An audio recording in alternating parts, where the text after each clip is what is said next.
the message is quite clear today, and that is that each moment is simply a manifestation of what one could call God, Source, pure energy, the One, the original Source, God Source. All of these terms are simply designed to describe the Creator, the original Creator to all of creation. And so without getting lost in a search for an objective God or an objective truth that created the outer universe, we can simply just tune into the original source or creator of this perspective, this original awareness, this original creation, which is just our individual life. So when we keep it practical and keep it very experiential, it doesn't necessarily matter the term we're using. It matters, well, what is these terms pointing to? And so naturally, if we understand that the nature of how we create our experience, be it through the actions, through the words, through the feelings, through the thoughts, through the intentions in which we flow through, then naturally this is all coming from one original source. And as we see that everything is interconnected in this way, then we can see that everything is actually a manifestation of God. It is a manifestation of Source, or in other words, it is the manifestation of the original source of this moment. So when we come into the different topics like time is an illusion, or that, let's say in quantum physics they're presenting that everything, all timelines, all potential timelines that you could be existing in, all parallel realities are existing simultaneously. So the timeline of you that's existing here, jumping around, screaming and throwing chairs around, is also existing, similar to the reality that is existing here and now, and any other potential reality that could possibly exist within free will choice of each individual flow of source. Each of you are in a body, so each of you are encapsulating an individual flow and kind of spice to that original source. And so the duty of each being is naturally to, the idea of ascension, or the idea of the journey of spiritual seeking, the journey of self-realization, is to continue to align with that original source. So that what's happening is that all of those potential parallel realities that are, different spices and different angles off of that pure expression, that pure flow of the life in which you could call your highest potential, or your enlightened potential, or whatever these terms, is naturally the duty of each human, each being, is to continue to come back to that, to recognize that it is true. There is no such thing as linear time as we know it. Time is now. Time is always existing now. And in other words, the opportunity to choose that original source, or to see from the lens of God or source, as if everything that is done, every word that is spoken, every thought that is thought, every feeling that is had, every sensation that is experienced, is the manifestation of Source itself. It is the highest manifestation of Source itself. And so this is, one could say that fake it till you make it, but in other words, it is the idea of true unconditional love and acceptance.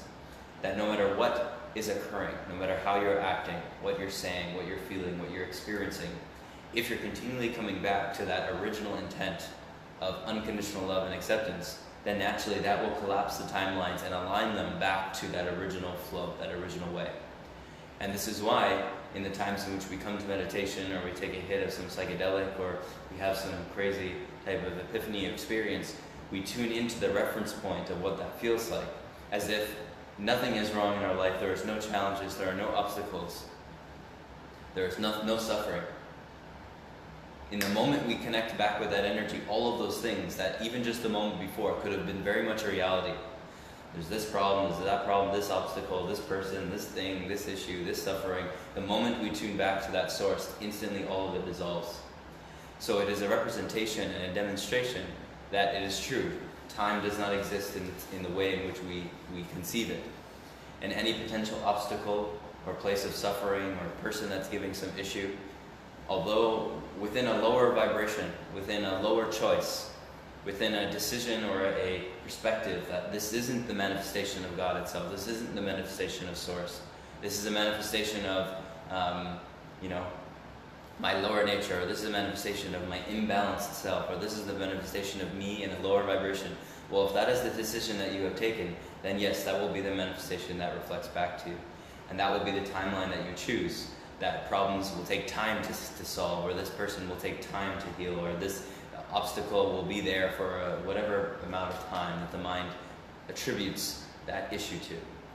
However, when we come back to that pure essence where the mind has dissolved and you come back to that place of pure acceptance, pure love for whatever's arising, it is not that that obstacle or person, place, or thing changes instantly, because we do live in a physical dimension, so things sometimes take time to change. However, there will be no thoughts that are holding anything in place. And because no thoughts are holding anything in place, the ability and opportunity for that person, place, or thing to change and be malleable, to align in a more loving way, in a way in which feels more balanced, feels more aligned, and looks the part. Right? It will be done. Thy will be done. And it will be done faster than the mind could possibly conceive, because you are tuning back to the original source, that original creation, and the power that comes with that.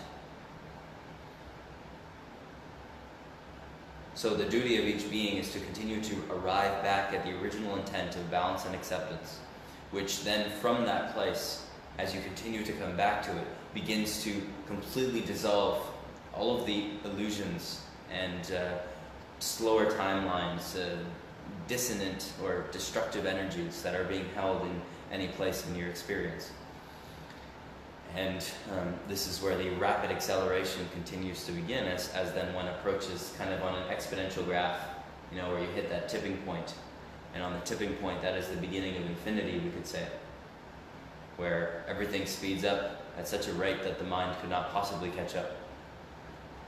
So the process of awakening, when we're experiencing resistance or experiencing the we could say ascension symptoms, as people say, awakening symptoms, you know.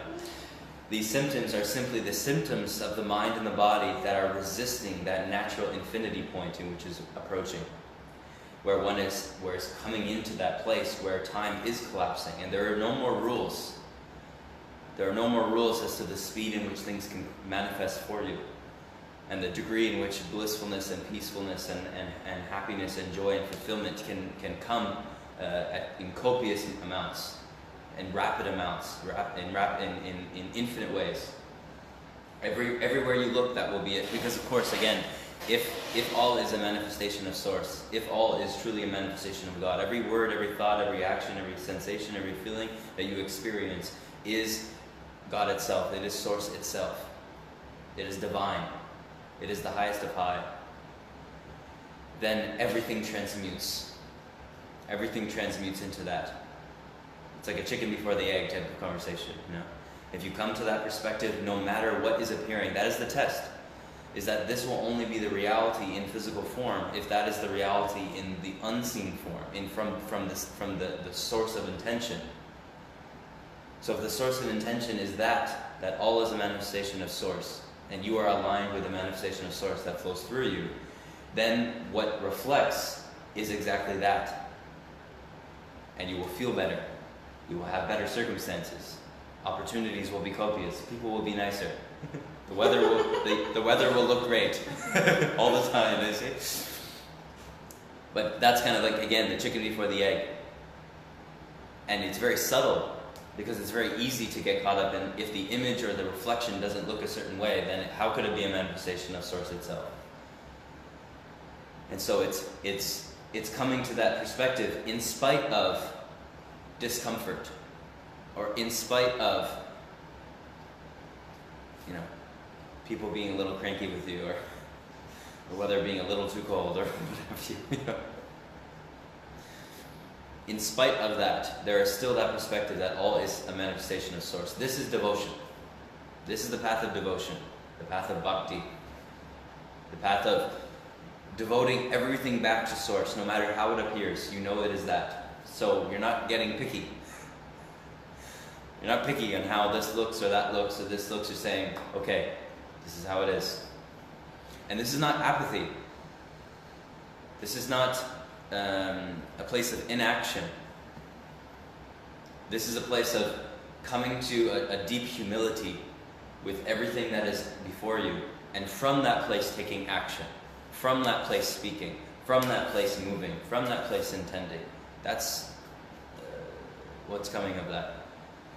And to the degree in which there's devotion, and to the degree in which there's that bhakti, and to the degree in which there's that, complete openness to accepting whatever is arising, that is the degree in which the speed of manifestation comes to. Your ability to transform and manipulate, we could say, but it's not really manipulation, it's just guiding energy, guiding life, because everything is energy. So physicality will catch up to that. And this is how miracles have occurred and will occur and are occurring now. That you see that physical reality is nothing other than energy in a denser form. And as you see that it is also just a manifestation of the subtlest of subtle, the lightest of light, pure energy, then that's how transformation can occur in physical form.